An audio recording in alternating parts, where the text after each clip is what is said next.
तेरे चरण कमल में रहने वालों में लिख ले मेरा नाम। तेरे चरण कमल में रहने वालों में लिख ले मेरा नाम। ये है सुख शांति। जय श्री माताजी। कोळी काका खूप असं सजवत आम्ही आल्यानंतर त्यांना खूप उत्साह की आपल्याला जे मिळालं ते आपण सर्वांना सांगावं म्हणून मग एक दिवशी आम्ही चाळवण्यात आलो, थळ चाळवण तिथे, आणि मग त्या दिवशी ठरवलं की सर्वांना जागृती द्यायची. मग आम्ही सर्वांना त्या दिवशी जागृती दिली. युवाशक्ती होते, मोठे होते, सर्वांना बोलवलं आणि सांगितलं की असं असं सजव असतो बघा. मग नंतर ते म्हणाले की नाही, आपण मग आमच्या आईच्या गावी गेलं पाहिजे आजोळ्यात, आणि तिथे आजीच्याकडे सर्वांना सांगायचं की त्यांना खूप उत्साह होता. त्यांना वाटतं की आपल्याला जे माहिती ते सर्वांना आपण दिलं पाहिजे, सांगितलं पाहिजे. म्हणून एक दिवशी आम्ही ठरवलं. तर त्यांची ती बहीण भेटली, मामांची मुलगी, तिला म्हणाले की असं असं जागृती वगैरे द्यायची आहे. ती म्हणाली चालेल दादा, मग तुम्ही संडेला या, मग मी सगळ्यांना जमा करून ठेवते. तर म्हणाले ठीक आहे, मी येईन लक्ष्मीला घेऊन संडेला. मग मला मुंबईला म्हणाले अगं आपल्याला ना या संडेला जायचं आहे कुठे साखर. आम्ही अलिबागला आलो आणि पावसाळ्याचे दिवस होते, पाऊस आणि वादळ खूप सुटलं होतं, आणि मग रिक्षा केली आणि तरीवर गेलो. खाडीवर गेलो, त्यांचे मामा उभे होते तर घेऊन, कारण अलिबागला आणि साखरेच्या मध्ये तर लागते पलीकडे जायला. तर मामा म्हणायला लागले अरे खूप वारा आणि पाऊस आहे, कसं काय जाणार पलीकडे. मग एक छोटं घर होतं, तिथे आम्ही थांबलो.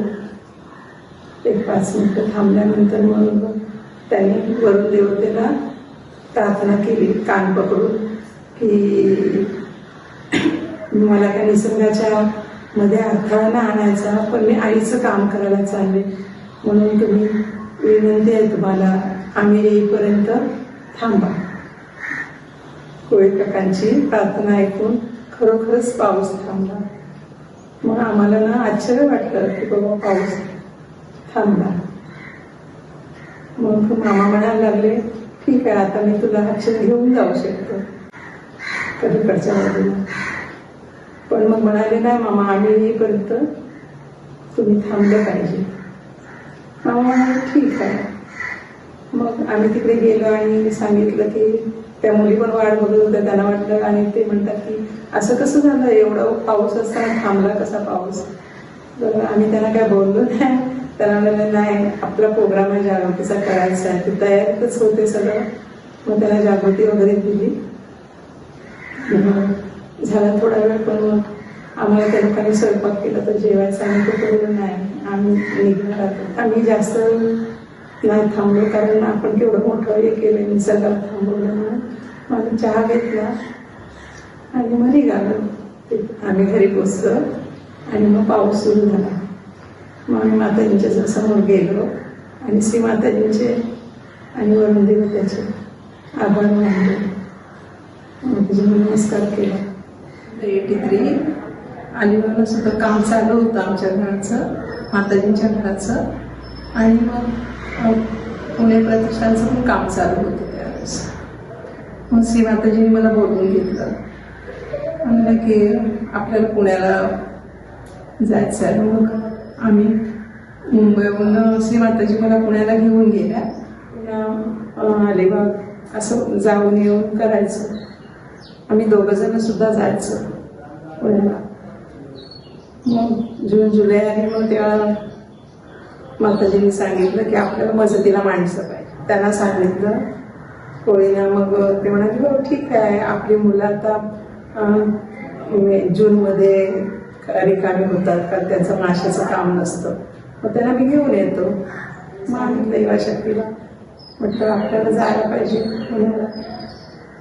तर लगेच युवाशक्ती सगळे म्हणाले नाही नाही आपण जाऊया, आपण जाऊया. म्हणून कोळीसाहेब म्हणाले नाही चला. मग आम्ही अलिबाग युवाशक्तीला पुण्याला घेऊन गेलो. श्री माताजी जे सांगतील काम, विहिरीचं काम झाडं लावायचं काम, द्राक्षाचे मळ्यांचं काम, भरपूर माताजींचं श्रमदान केलं, काम केलं आणि होतं 1 महिना. नंतर परत श्री माताजी म्हणायला लागले, अरे आपल्याला प्लास्टरचं काम करायचं आहे. तर ते म्हणाले, हो माझा नेहमीमध्ये आहे मित्र पेरू कारभारी, त्यांना विचारते मी, आले तर त्याला घेऊन येते. मग ते हो म्हणाले. माताजींचं नाव सांगितल्याबरोबर ते पण सहयोगीच होते. मग आम्ही पुण्याला गेलो. श्री माताजींनी नंतर त्यांना बोलवलं पेरू कारभारांना आणि राजस्थानवरून मोल्ड आणले होते वेगळे डिझाईनचे आणि मग त्यांना ते दाखवले पेरू कारभारीला. आणि मग त्याने 2-3 वर्ष सर्व काम केलं प्रतिष्ठानचं. आणि त्याच्यात मोराचा पण एक मोल्ड होता, तर ते मोर पण बनवले त्यांनी. 2-3 वर्ष त्यांनी श्रमदान केलं तिकडे. मग त्याच्यामध्ये अलिबागची युवा शक्ती, पुण्याची युवा शक्ती मध्ये येऊन काम करून जायचे. रजा असली, सुट्टी असली, जाऊन यायचे. आणि मग आम्ही पण तिथेच असायचो. श्री माताजींना माहिती होतं की लीनाला चित्रकलेची आवड आहे. मग आमच्या आवडला सांगून लीनाला बोलवून घेतलं आणि मग लीना आणि विजया आणि राजू या तिघांनी मिळून पिकॉक म्हणून पेंट केला श्री माताजींचा. मग एकदा काय झालं, दिवाळीचा टाईम होता. मग दिवाळीला तिथे असताना माताजी म्हणाल्या, आज माहिती आज आपला सजीवांचा उपवास आहे, वर्षातून एकदा असतो. तर तो काय, तर पहिली आंघोळ नरक चतुर्दशी. त्या दिवशी नरकासुराला पातळात घातलं म्हणून तो आपला उपवास. नरकाचा दरवाजा उघडा असतो. मग दुपारी 12 वाजेपर्यंत आपण उपवास करायचा. म्हणून सर्व मुलांना सारसबागेत पाठवलं आणि मग सकाळीच पाठवलं आणि काही तर आधी दिवसायचे नाही. नंतर आल्यावर तुम्ही आंघोळ करून मग तुम्ही वगैरे जेवायचं. मग आम्हाला सर्वांना आंघोळ करायला सांगितली आणि मग छोटी पूजा करून घेतली सर्वांकडून. मग आम्ही प्रतिष्ठानावर असताना श्री माताजी नेहमीच स्वयंपाकाचं दाखवायच्या, स्वयंपाक पण करायच्या.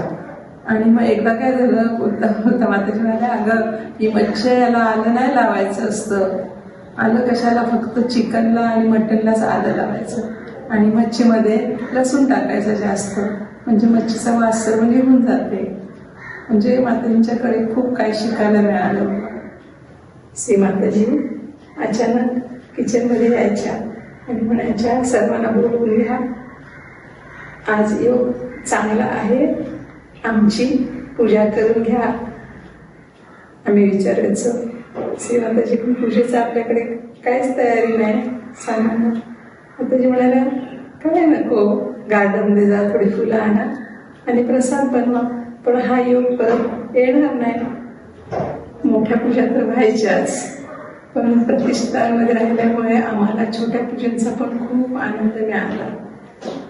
तो काल माझ्यासाठी सुंदर होता, कारण की प्रतिष्ठानमधली ती 3-4 वर्ष मी कधीच विसरू शकत नाही.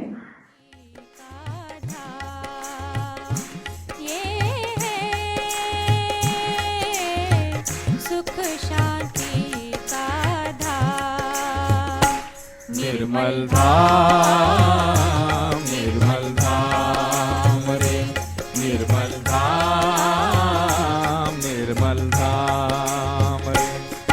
तेरे चरण कमल में रहने वालों में लिख ले मेरा नाम, तेरे चरण कमल में रहने वालों में लिख ले मेरा